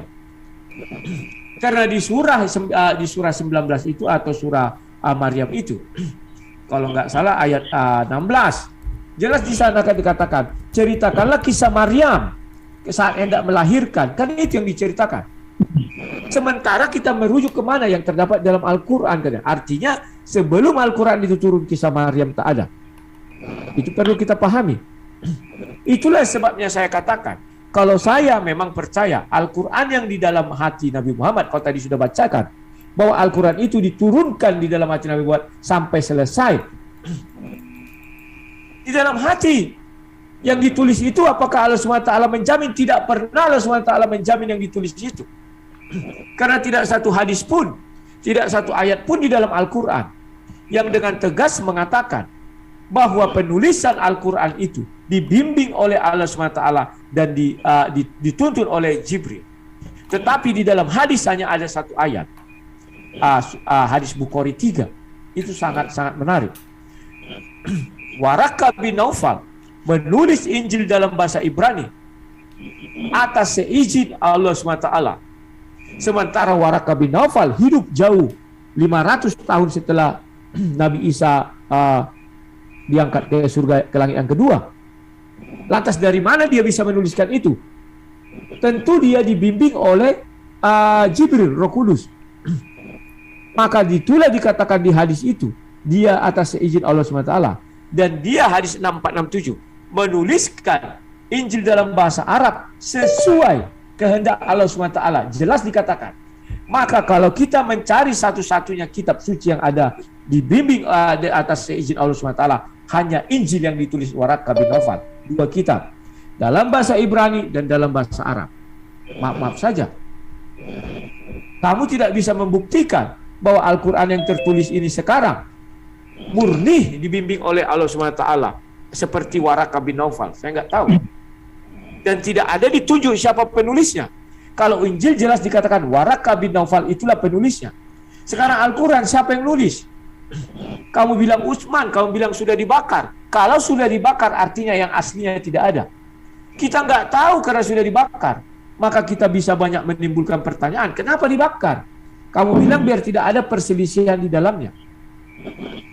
Harusnya kalau ada yang asli justru tak ada perselisihan. Sekarang yang asli tidak ada. Itulah sebabnya di Arab sana mereka sampai bunuh-bunuhan karena berbeda-beda, tipis-tipis saja, bukan banyak, tipis. Daripada ajaran-ajaran itu. Saya jadi tidak mengerti kamu kenapa tadi mengatakan ketika kamu di Kristen begini begono ya. Nah, sekarang mengenai sebentar ada problem ini. Sabar. Punya saya kayaknya apa lagi nih? Bentar ya. Ada problem. Sabar. Sabar ya kawan-kawan ya. Sedikit ada problem. Oke, ku lanjutkan lagi ya. Nah, Waktu Betel tinggal 15 menit ya. Selanjutnya persiapkan pertanyaan dari para partisipan. Oke, silakan Bang Rudi. tunggu 15 menit kita berbagi dua. Aku 5 menit lagi, kau 10 menit ya. Nah, sekarang saya catat ini semua yang kamu bilang itu ya. Kalau kamu merujuk kepada Bible dan kau beriman, kau bilang mengenai sunat, mengenai ini, mengenai itu, kenapa kamu tinggalkan Yesus? Kamu kira orang Kristen tak ada yang bersunat? Ada. Kristen-Kristen yang keturunan Abraham itu bersunat di Arab Saudi di sana. Jadi alasanmu tidak karena itu, karena kamu sendiri pun tidak tahu apa dalilnya bersunat. Dalil daripada bersunat itu sudah saya jelaskan kepadamu di awal. Dan yang anehnya, kenapa kamu suka merujuk ke Bible sementara kamu sudah meninggalkan Bible itu? Untuk meluruskan ajaranmu, kamu tidak malu-malu mengutip yang ada di Bible. Sementara kau tidak pernah dianjurkan beriman kepada Bible itu. Tidak ada itu dianjurkan. Bible itu bukan Taurat, Injil, dan Zabur, tidak. Bible itu banyak, dari Kejadian sampai Wahyu. Mengapa kau harus mengintip-ngintip? Silakan kau beriman kepada kitab sucimu, tetapi jangan sekali-sekali mengambil yang dari Bible untuk membenarkan ajaranmu. Tidak bisa. Itu kalian silang-silang, nggak bisa. Contoh Yesaya. Di dalam Al-Quran jelas-jelas dikatakan Allah SWT hanya mengenal 4 kitab. Taurat, Zabur, Injil, dan Al-Quran. Yesaya tak dikenal, Kidung Agung tak dikenal, Matius, Markus, Lukas juga tidak dikenal. Itulah sebabnya banyak pendebat muslim mengatakan bahwa Taurat juga belum dibukukan, bahwa Injil juga belum dibukukan, Zabur pun belum dibukukan. Karena itu adalah lisan. Maka saya juga mengatakan, kalau 3 kitab ini belum kalian bukukan, kan itu menurut mereka. Buka semua pendebat-pendebat itu. Artinya Al-Quran pun sebenarnya tidak ada perintah dibukukan. Makanya saya jadi curiga. Maka saya buat pertanyaan, mana perintah untuk membukukan Al-Quran? Sedangkan di Al-Quran dikatakan mereka menulis kitab dengan tangannya sendiri. Al-Quran itu bukan jatuh dari langit, tetapi ditulis oleh manusia. Tuhan tidak setuju, karena ditulis dengan tangan manusia. Dan Tuhan tidak mendampingi. Hanya 1 kitab lah yang bisa kita katakan murni 100% itu dari Tuhan, yakni Injil. Waraka bin Naufal. Silakan, terima kasih. Oke, terima kasih Bang Rudi yang begitu penjelasannya sangat spesifik mungkin ya, paling otoritas tertinggi ya. Oke, saya jelaskan sedikit tentang apa yang dikatakan penulisan Injil yang hanya Injil kemudian yang mendapat rahmat ya. Saya heran sama Bang Rudi. Padahal saya dari tadi menampilkan ayat yang tertuang di Al-Quran bahwa Allah yang menurunkan Al-Quran dan Dialah yang akan menjaganya. Seperti di surah Al-Hijr ayat 9 pasal 15. Nah, mengenai hukum sunat. Kami mengikuti ajaran agama Abraham yang lurus. Itu kita boleh buka di surah An-Nahl ayat 123. Ya. Sebab dalam hadis juga semua itu kita imani. Sebab Rasulullah ini orang yang dipercaya, boleh dipercaya. Nah, Anda belum dapat menjelaskan kepada saya. Hanya berhenti di hukum sunat dan babi saja. Yang 5 belum dapat jawaban, tapi nggak apa-apa. Itu kita ini aja. Kita simpan aja untuk kemudian lain hari. Mengenai babi, saya tertarik dengan Bang Rudi ini. Katanya Islam makan babi itu dan ini perintah. Ada pun kalau darurat. Dan sampai saat ini, saya belum pernah mendengar orang Islam yang waras itu makan babi. Sebab masih banyak makanan yang lain. Allah mengatakan itu kalau di masa darurat. Tidak punya apa-apa, itu boleh. Tetapi apakah itu harus disengajakan seperti halnya kamu yang memaksakan? Harus makan saja. Padahal itu terang-terang. Dagingnya pun katanya jangan kau sentuh, haram itu bagimu. Nah kemudian sunat. Saya memang sangat heran dengan pernyataan Bang Rudi ini. Menerbalikan fakta. Sepatutnya Bang Rudi ini malu. Orang Islam yang kemudian tidak ada tertuliskan sunat, kami melakukan sunat. Kalau Anda bilang ikuti ajaran siapa? Mengikut ajaran Mila Abraham. Di dalam surah An-Nahl ayat 123. Bahwa Allah mengatakan ikutilah ajaran agama Abraham yang lurus. Dan sesungguhnya dia bukan orang-orang termasuk orang yang musyrik. Ya. Jadi itulah kemudian kami beriman. Apa yang diikuti daripada Abraham. Sebab Musa juga mengutip ajaran sunnah Abraham itu di Kejadian 11 pasal 7. Kan itu sama. Itu garis keturunan turun-temurun, bukan sampai di Bani Israel, turun-temurun katanya. Nah, yang paling mengherankan saya Bang Rudi, kamu yang umat Kristen kemudian di Asia, Halo, sebentar yang dulu. Ini saya sudah jelaskan bahwa Islam ini mengikuti mila Abraham, ajaran Abraham. Kalau kita buka, Umi tolong ini Umi tolong sering hadis Umi.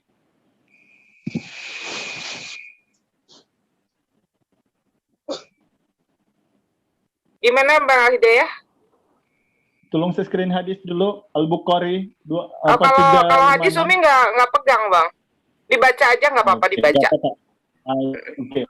Hadis dalam hadis Bukhari Muslim 3356 di situ juga dikatakan bahwa dan Imam Muslim nomor 2370 2370 ya hadis sahih. Ya, di situ dikatakan bahwa Kitan ini, peristiaran Kitan ini juga dikuatkan dengan hadis daripada Muhammad Humaid bin Bilal bahwa Rasulullah SAW bersabda, maksud dan apabila bertemu dua khitan, kemaluan lelaki wanita, bukan hanya lelaki ya, artinya jima ya, maka wajiblah mandi. Nah, hadis Imam Muslim dalam Al-Sahih nomor 349 juga dikatakan, dan bukan sahaja lelaki dalam mazhab Al-Syafi'i, ya, hukum berkhitan bagi wanita adalah wajib mengikut pendapat yang masyhur. Dan seperti mana yang diputuskan oleh Imam Al-Syafi'i, Imam Al-Rafi daripada Syafi'iyah. Ada menyebut sesuatu wajad pendapat dalam mazhab. Yang mana hadis ini dengan jelas mengatakan bahwa perlu berkhitan, ya, perempuan dan lelaki, dan Abraham itu juga dihitan pada umur 80 tahun. Ya, itu di Bukhari 3356 tadi. Saya ini kalau hadis saya tidak berapa ya, tapi untuk menjawab Bang Rudi saya harus mencari juga ayat ini, karena kenapa kemudian Islam ini diperintahkan untuk bersunat. Karena inilah keunggulan Islam, Bang Rudi. Jangan kasih aku hal yang besar. Bro, izin kasih aku nanti 3 menit ya, sisakan untuk aku 3 menit. Ya, oke, boleh. Silakan. Jangankan hal yang besar, Bang Rudi. Hal yang kecil saja kami ikuti. Bagaimana dengan Anda kemudian? Anda mengatakan kenapa kamu ikut-ikutan begitu. Padahal tidak tertulis di Al-Quran. Itu poin pertama. Sedangkan saya sudah jelaskan bahwa kami mengikuti ajaran agama Abraham yang lurus. Dan itulah tauhid. Karena apa? Abraham ini kemudian pertama kalinya datangi Allah. Seperti di kejadianmu, bahwa Abraham itu datangi Allah. Oke? Nah kemudian itulah agama Abraham yang lurus yang kami ikut sebagai orang Islam. Kalau Anda tidak mengakui, silakan. Kami mengambil tahu itu, ambil maklum. Kristen pada umumnya seluruh bumi tidak mengakui Islam. Walau bagaimanapun dalil kami tampilkan kepada Anda, Anda bilang itu ayat palsu. Tidak benar. Padahal kita harus ukur. Saya sudah bilang, kita ukur daripada apa perbuatan manusia itu. Pengajaran di dalam Al-Quran dan Bible itu. Apakah kami yang melaksanakan atau Anda yang melaksanakan begitu. Nah, mengenai apalagi tadi, Anda bilang pasal Bible. Waraka bin Nufal. Yang mendapat perintah daripada Tuhan. Ya, untuk menuliskan. Itu dalam Al-Quran. Tidak disebutkan bahwa Waraka bin Nufal, penulis-penulis dan sebagainya. Di situ hanya disebutkan Taurat, Injil, Zabur dan Al-Quran. Ya, bukan Waraka bin Nufal, Bang Rudi. Jadi tolonglah Bang Rudi ya, kita seimbang supaya Anda juga menjawab pertanyaan saya. Kalau tentang hukum-hukum sunat dan apa sebagainya saya sudah jelaskan kepada Anda.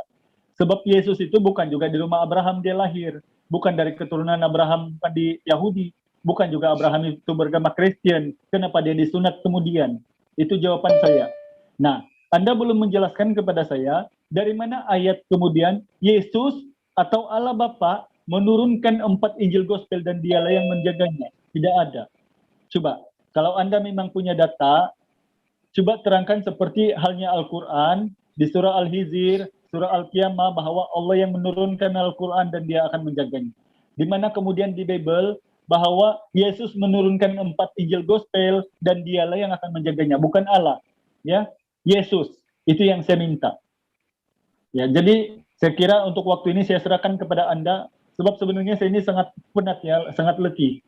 Sebab besok lagi kerja, saya mau awal tidur. Lagi tadi saya diskusi awal-awal, saya tidak punya waktu yang... Ini tidak persiapan sebenarnya. Saya datang ke sini, langsung terjun gitu aja. Jadi tolong buktikan kepada saya, di mana ayat di Bible-mu bahwa Yesus telah menurunkan 4 Injil Gospel dan dialah yang akan menjaganya. Sebab kalau dari ukuran-ukuran yang segi yang lain, itu kita sudah ukur tadi. Saya sudah tampilkan data, ya, bahwa kami Islam ini mengikuti ajaran Mila Abraham, yaitu hukum bersunat dan mengisahkan Allah Subhanahu wa taala. Nah, sekarang tampilkan kepada saya data di mana Yesus menurunkan 4 Injil Gospel. Itu aja, silakan.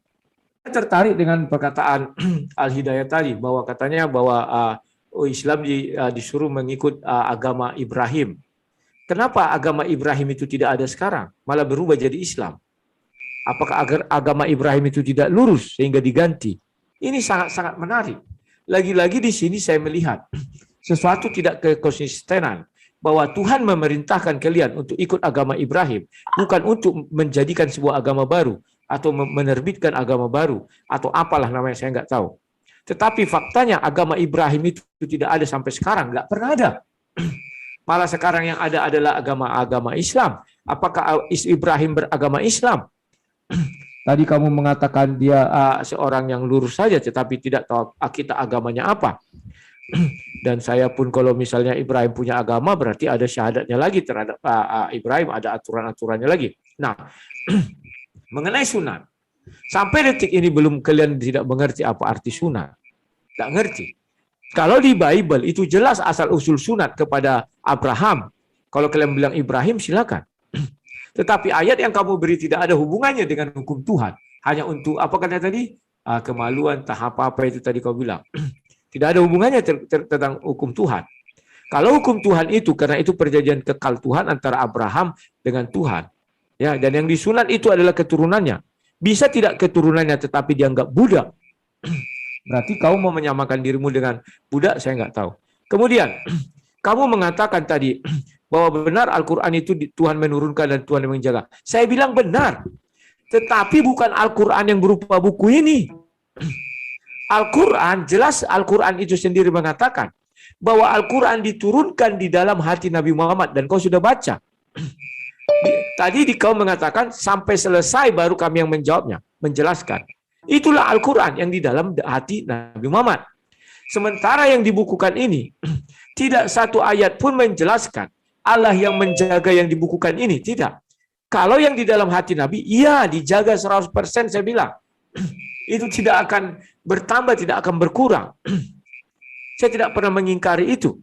Nah, sekarang kau bilang, mana perintah Yesus mengatakan dia yang menurunkan Injil? Kalau yang menurunkan Injil sudah Yesus, jangan jelas berkata. Yesus berkeliling ke Matius 4 ayat 23. Bahwa Yesus berkeliling ke seluruh Galilea yang mengajarkan dalam rumah ibadat dan memberitakan Injil kerajaan Allah. Tolong dipahami bahwa dalam ajaran Kristen Injil itu bukan hanya Matius, Markus, Lukas. Tetapi Injil itu Injil kerajaan sorga katanya dari Kejadian sampai kepada Wahyu. Memang waktu Yesus ada dari Kejadian sampai Yesus ada. Setelah itu Yesus naik ke sorga, Yesus sudah mengatakan, aku akan mengutus rohku. Sama seperti aku ya Bapa dengan engkau, kata Yohanes 17. Demikian aku dengan mereka adalah satu. Artinya murid-murid pun kemudian menyampaikan berita kerajaan sorga itu. Dan Yesus yang berada di dalam diri mereka, yakni dalam bentuk Roh Kudus itu. Itulah sebabnya Injil itu jelas dikatakan merupakan ilham daripada Bapa di sorga itu. Dan bukan hanya perjanjian baru aja dikatakan mengenai ilham penulisan kitab suci. Perjanjian lama juga dikatakan diilhami dari Tuhan. 1 Tawarik 28 ayat 19. Semuanya itu terjadi dalam tulisan yang diilhamkan kepadaku oleh Tuhan. Berisi petunjuk tentang segala pelaksanaan rencana itu. Jadi kalau kami jelas bahwa Tuhan kami memerintahkan itu ditulis. Dan itu jelas ditulis. Nah, kemudian masih ada waktu, Umi? 1 menit lagi, Bang. Ya. 1 menit lagi. Ya. Kemudian kalau kita bicara kitab suci Bible itu, orang seling salah kaprah. Injil dikira Matius, Markus, Lukas. Maka dia bilang, mana buktinya Yesus mengatakan saya yang memerintahkan menurunkan Injil Matius, Markus, Lukas?